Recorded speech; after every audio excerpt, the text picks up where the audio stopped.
Começa a conjuntura aqui pela TV Mar, canal 525 da NET. Hoje vamos conversar com Eduardo Lopes, que é ouvidor do Tribunal Regional Eleitoral de Alagoas.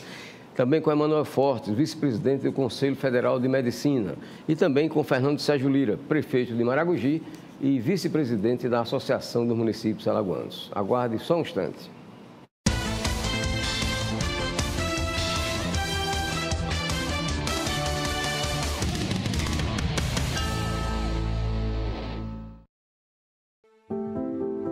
A Apvida tem mais uma novidade que aproxima Alagoas da saúde: o novo Hospital Maceió.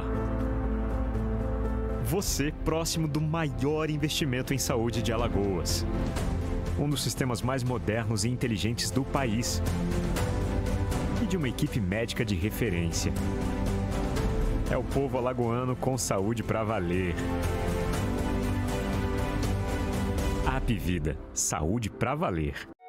Galvão Som Equipadora, desde 2014 oferecendo o melhor em película automotiva e residencial. Som central multimídia, sensor de ré, luz de LED, acessórios automotivos em geral, envelopamento e papel de parede. Venha conferir. Avenida João Davino, número 12, Mangabeiras. Telefone 3435-4042. Galvão Som Equipadora. Como será amanhã? Responda quem puder. Quando o nosso trabalho melhora a vida de alguém, surge um novo futuro.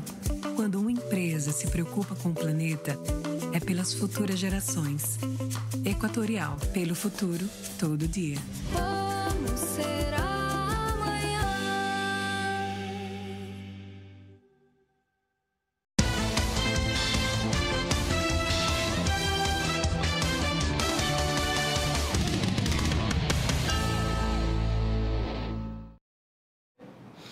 Nosso primeiro entrevistado nesta edição de Conjuntura aqui pela TV Mar, canal 525 da NET, é o médico Emanuel Fortes, ele que é vice-presidente do Conselho Federal de Medicina. Mas o nosso assunto inicial, doutor Emanuel, não é o Conselho Federal de Medicina, é o grupo Seresteiros da Pitanguinha, que o senhor faz parte, né? O senhor é dos líderes lá do grupo, e a notícia que chega é que o grupo Seresteiros da Pitanguinha deixou de existir. É isso mesmo? Olha, enquanto tiver quem queira cantar na rua, os seresteiros não vão acabar. O que nós estamos fazendo é entregar a sede, porque ela está sem atividade há 1 ano e meio, gera uma despesa muito alta, e os seresteiros não tiveram oportunidade de fazer nada, porque nós estamos no grupo de risco, não é?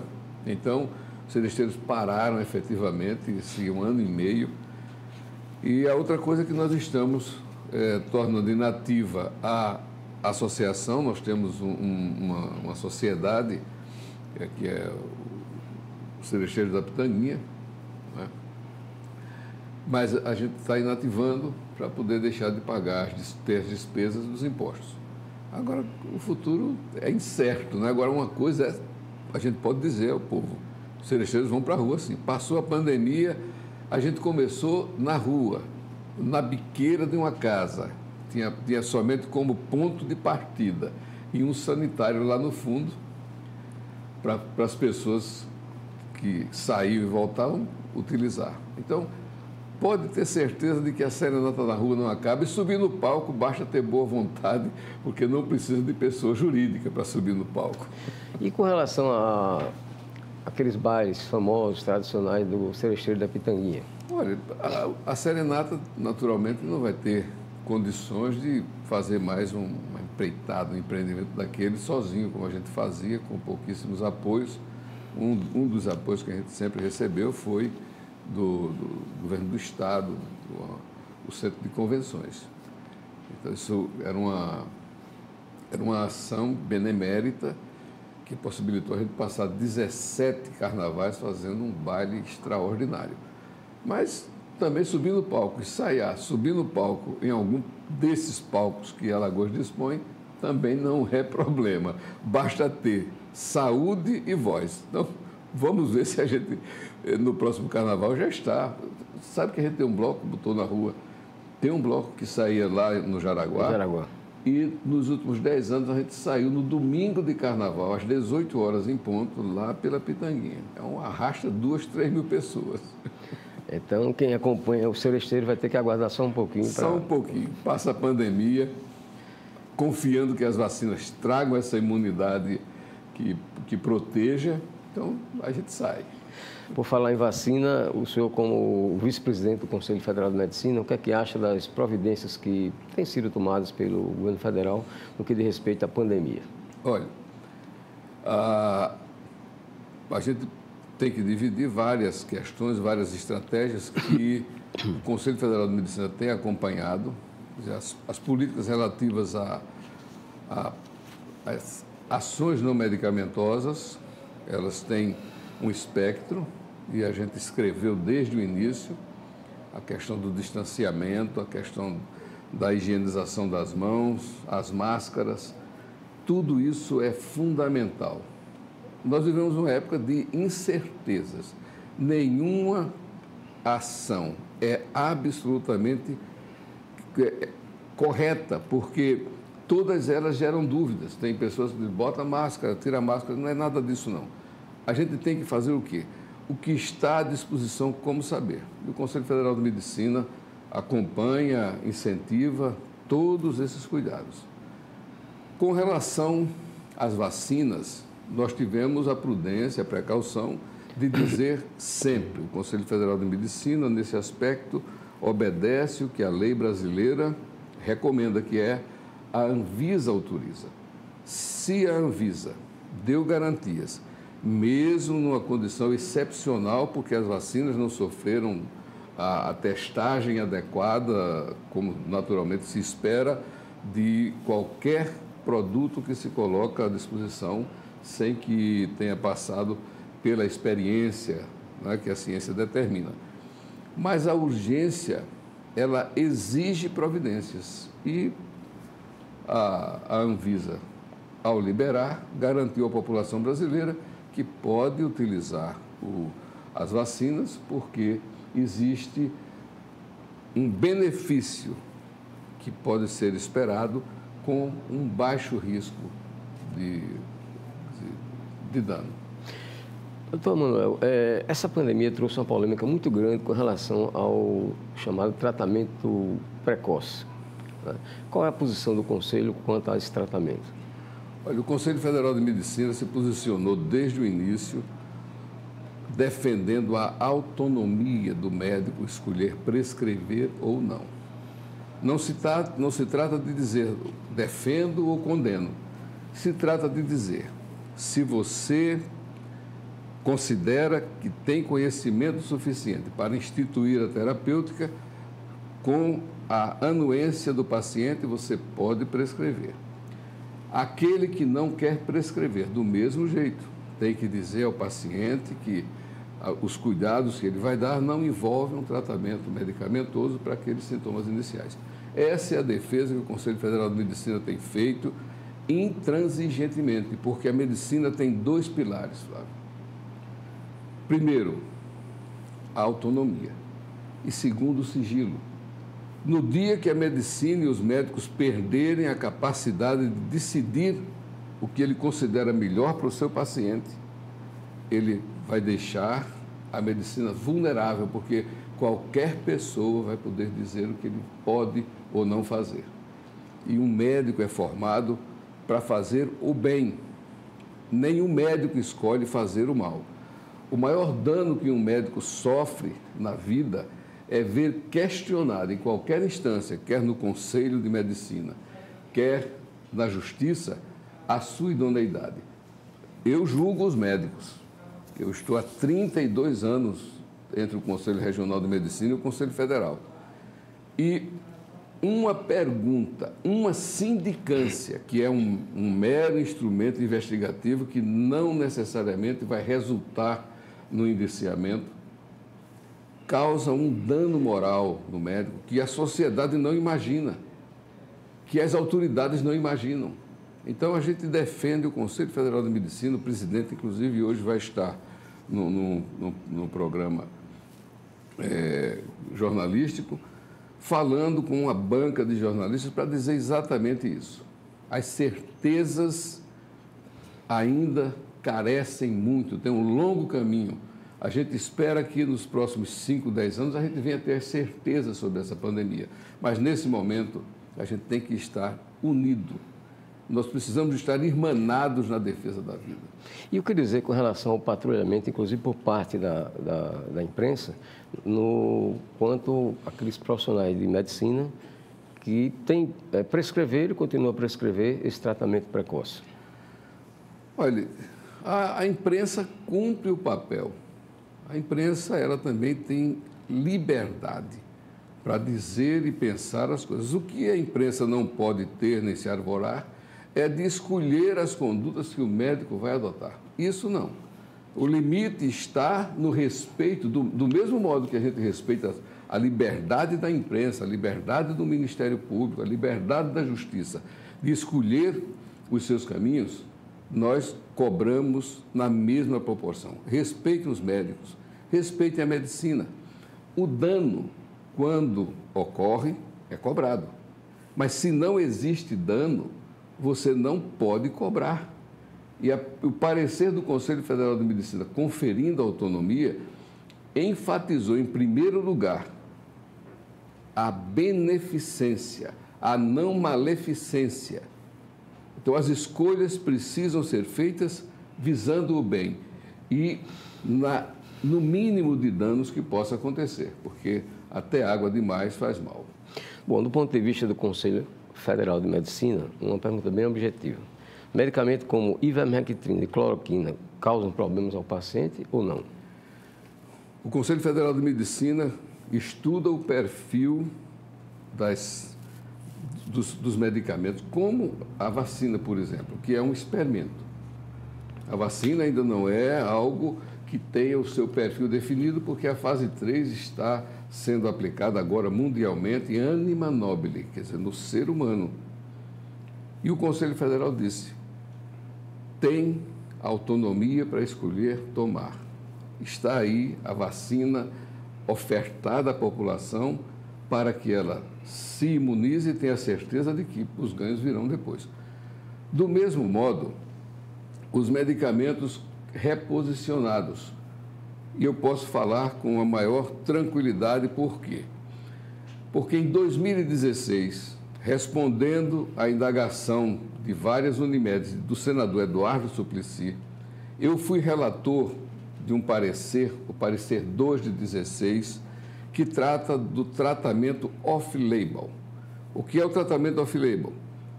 É o tratamento que é feito fora do padrão da bula. Mas a bula já diz, esse remédio precisa ser dado com cuidado, tem que observar o sangue, tem que observar o fígado, tem que observar os rins, pode ter um efeito colateral, pode ter uma reação adversa. Mas o efeito terapêutico é esse. Então, eu conheço o perfil dessa substância e posso ter a certeza de que os malefícios que ele pode causar são bem menores do que os benefícios que eu posso obter. E estou apenas tirando do posicionamento. Eu estou dizendo assim, olha, esse remédio serve para essa doença, mas eu não estou fazendo uma escolha aleatória.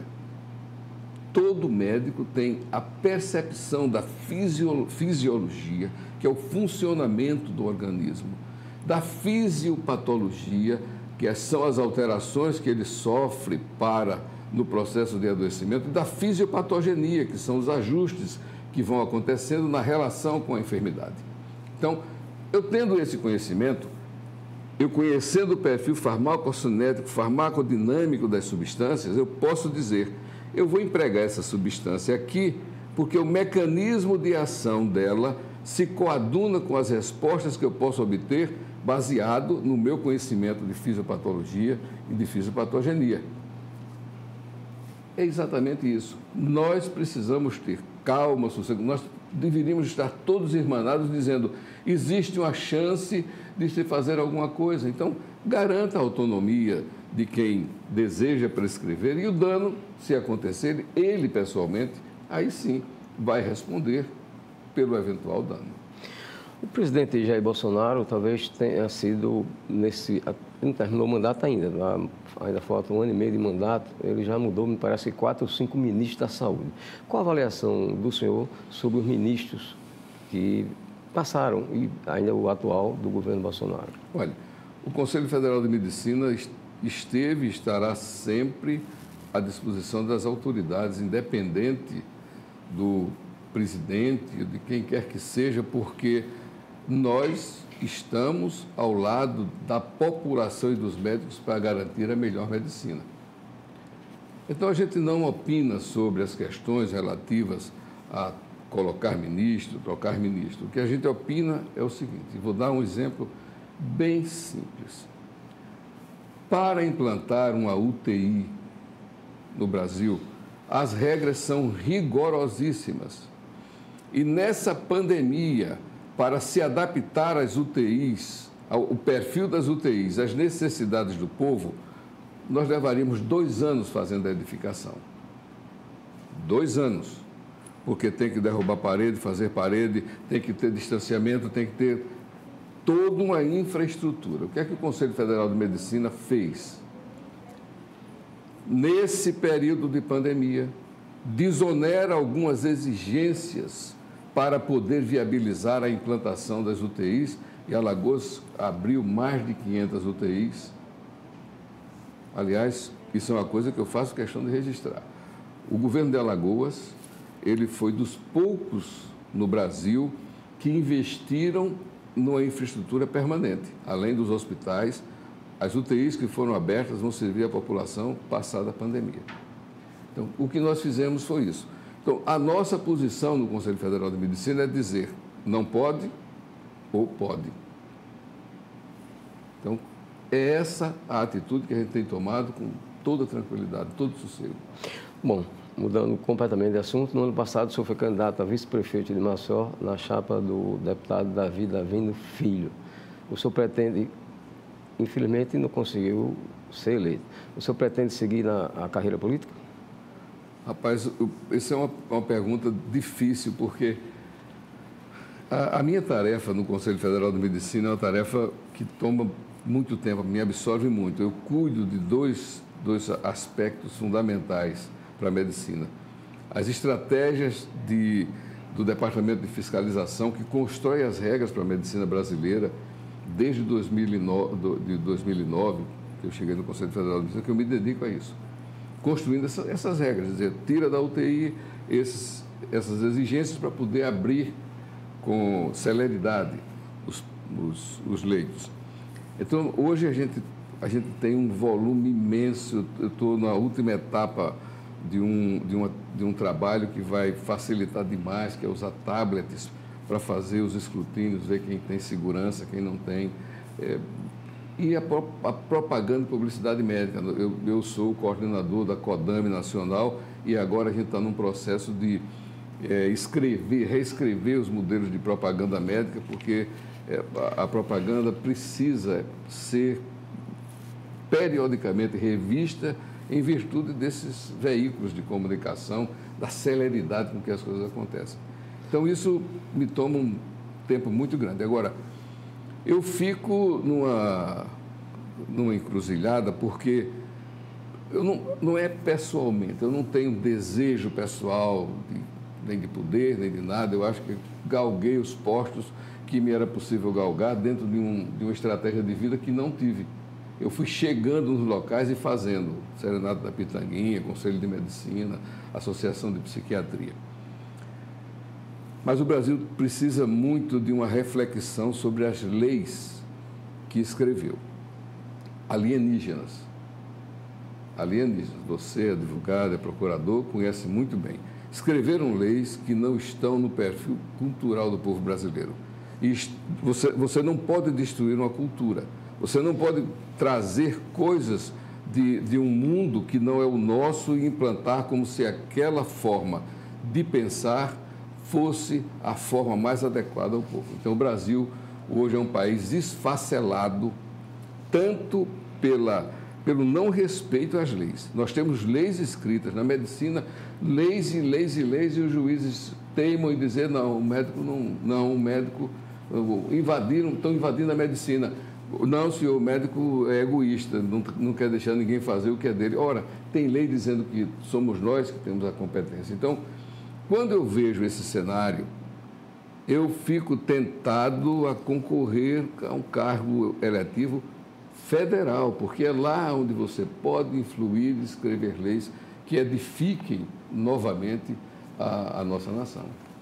Ok, nosso muito obrigado ao médico Emanuel Fortes, que é vice-presidente do Conselho Federal de Medicina, pela sua participação nesta edição de Conjuntura. Vamos agora ao intervalo. Daqui a pouco a gente conversa com o prefeito de Maragogi, vice-presidente da AMA, da Associação de Municípios Alagoanos, Fernando Sérgio Lira. Até já.